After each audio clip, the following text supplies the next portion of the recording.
silencio te invade. Bienvenidos a Tinta de Escritores, espacio que se emite regularmente desde la librería y Centro Cultural Mundos Invisibles. Mi nombre es Daniel Fernández Corch y que nos acompaña en el día de hoy es Daniel Silvio. ¿Cómo te va? Gusto Muy que bien. estés hoy aquí conmigo. Es un gusto estar acá, Daniel, por supuesto que sé de la obra que estás haciendo, la obra cultural que estás haciendo. Y bueno, es un placer estar aquí y hablar de las cosas que nos unen, que es la cultura. Sí, y además las letras. estás al frente del grupo Eratos, ¿no? Sí, institución muy antigua ya. Desde el año pasado, así como tú estás en Aude, que Aude es una semana más antigua que Eratos, porque no sé si sabes que tuvieron... Pero nosotros somos jóvenes. Sí, es verdad. Pero digo, Aude, la Asociación Uruguaya de Escritores, y Eratos tuvieron un tronco común. Nacieron juntos. A la semana, por divergencias entre las personalidades de las letras que habían allí, por ejemplo, Carlos Principale, por un lado, y Juan Ibaruru por el otro, también se separaron. Juan Ibaruru quedó en Aude y Carlos Principale fundó Erato, que Erato es una de las 9 hijas de Zeus, el dios de la mitología griega. Y como era justamente Erato la musa de la poesía romántica, pasó a llamarse Erato, el grupo del cual yo soy el presidente desde el año pasado. Desde el año pasado, exacto. Bueno, muy bien. Hemos anticipado esto a quienes nos están viendo por primera vez. Bueno, has publicado también en distintas antologías, antes de llegar a este libro que vamos a hablar ahora, en Estados Unidos y en Canadá. Canadá, Estados Unidos, en Israel, en Argentina, en Ecuador. Yo creo que todos los escritores, previamente a tener nuestro propio hijo literario, me parece que pasamos por las antologías. Y es bueno que lo hagamos, porque ahí nosotros vamos viendo la emoción que significa tener un libro propio, ¿no? Un libro unitario propio. Sí, en varias antologías, invitado por escritores de otros países. Y está bueno porque no tenemos toda la misma forma de escribir, obviamente que la nuestra no es la misma que un canadiense, que un peruano, que un ecuatoriano.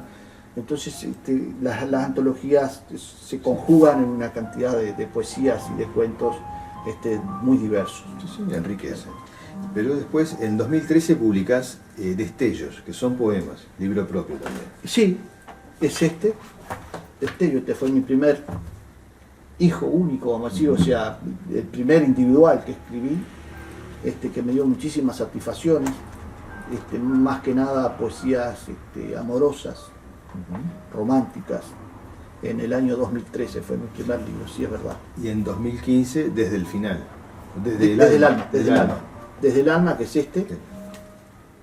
este libro, bueno, es una continuación de aquel, también con poesías románticas. Yo creo que ya ahí hubo, en ese año y medio, 2 años, entre un libro y otro, hubo un cambio en mi manera de escribir, que no lo percibo yo, sino que lo han percibido otros que me lo han dicho.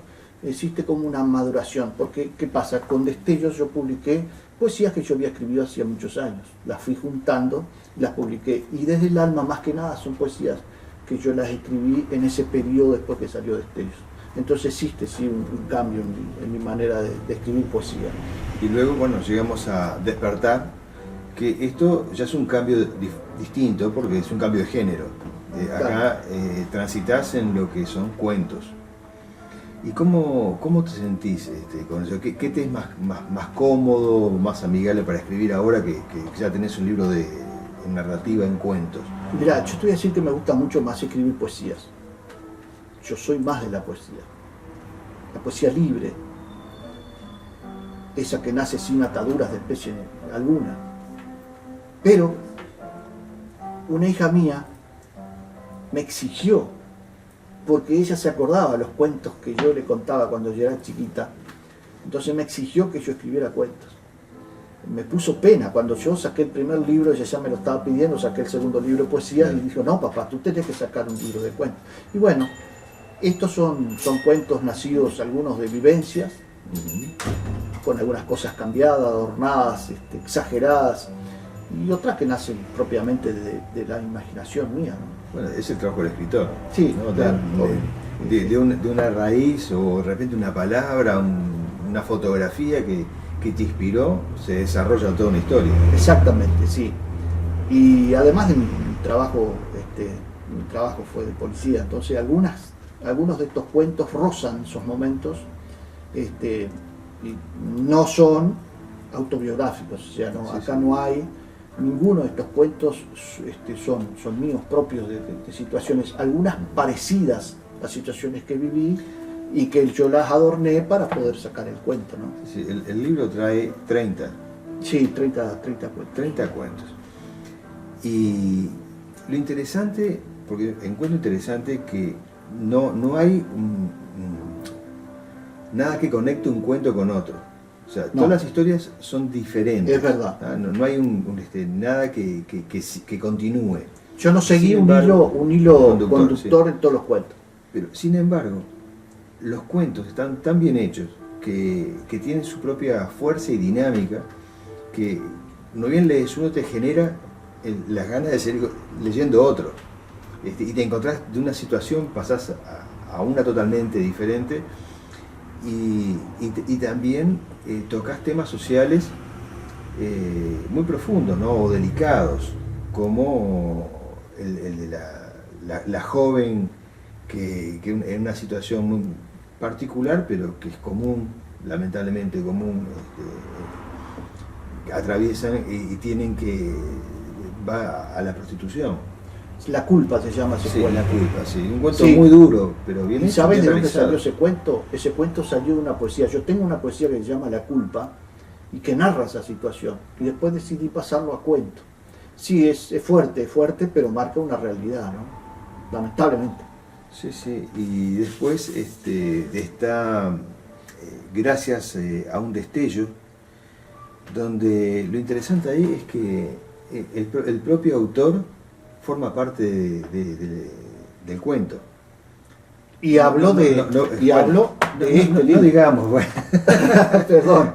Pero sí, es interesante cómo en una situación que va para un lado, el lector se encuentra, claro, si no sabe, no sabe qué haciendo referencia. Pero sí, está bien.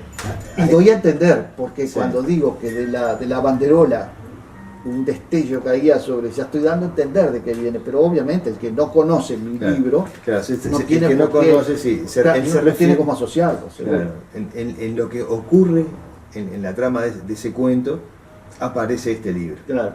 Está Pero muy además, bueno. si te fijas, si en ese cuento específicamente el que estás hablando, parece como que realmente me hubiera ocurrido, Sí, sí, totalmente. porque doy detalles de una situación policial que evidentemente dice, este fue policía, bueno, sí, esto le ocurrió. No me ocurrió. Esto es todo absolutamente, ese cuento es todo absolutamente de la imaginación, ¿no?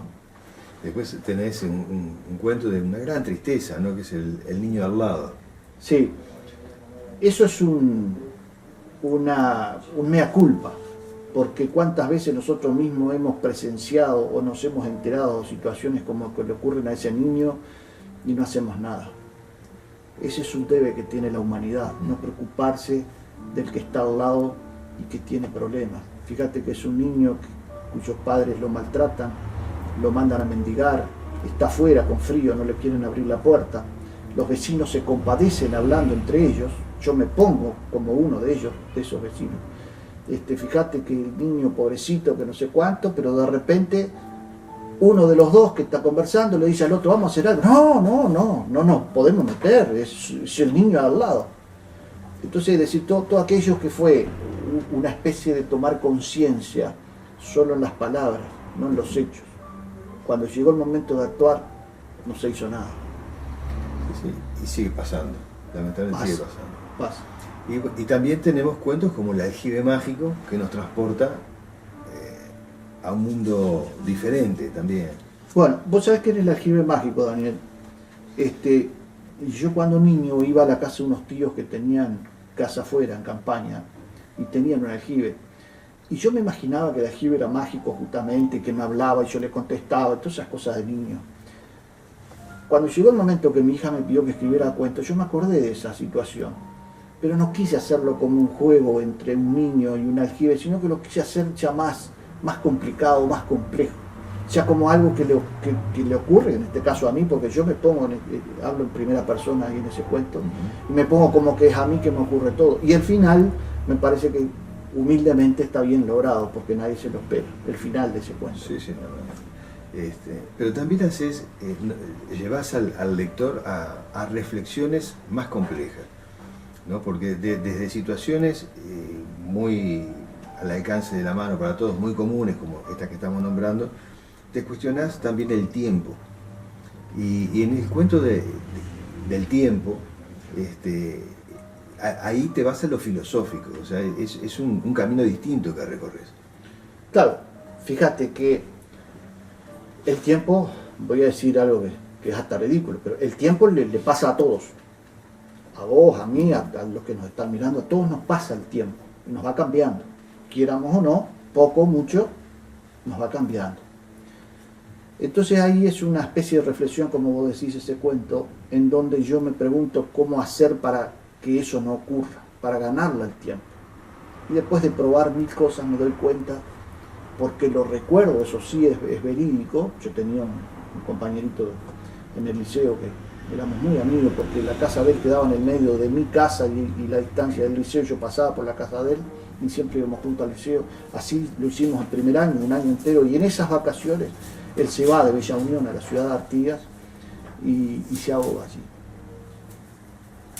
Y yo me doy cuenta que para él no había pasado el tiempo, porque yo no puedo recordarlo ya con más años, porque nunca lo vi así, sino que en mí sigue estando aquel niño, como yo lo vi por última vez antes de que se fuera a Artigas. Entonces yo razono como que lo único que el tiempo no daña o no envejece es aquello que se muere. Exactamente.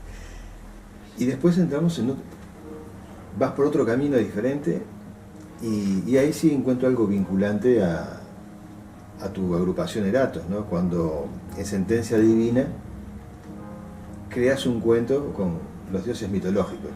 Sí, vos sabés que eso es una especie de crítica al machismo que ya había en la mitología griega, ¿no? Porque fíjate que ahí Zeus termina castigando a una diosa para, vamos a decir, para castigar por rebote a dos dioses que se peleaban por esa diosa, termina castigando a la diosa y volviéndola muy vieja, con arrugas y todo lo demás, y los otros no tuvieron ningún castigo. O sea, el castigo de ellos fue que la diosa que ellos los dos la amaban, termina Zeus castigándola y volviéndola tan antigua que terminó resquebrajándose. Los otros se quedaron sin nada, pero no tuvieron castigo ninguno. Entonces, es una alegoría, es una crítica hacia el machismo que ya había, por supuesto, en aquella época. Es una cosa, Daniel, me queda claro que realizaste esta obra un poco sugerido por tu hija, pero ¿escribiste todos esos cuentos en ese momento o ya tenías cuentos hechos? No, los escribí después que ella me pidió. ¿Ah, sí? Sí. Sí. Fue No, todo un trabajo. te repito de vuelta porque quiero ser coherente y es lo que siento. Me gusta más escribir poesía. Mucha gente le gusta más como escribo cuentos. Y tengo facilidad para escribir cuentos. Sí, son muy buenos. Sí, tengo.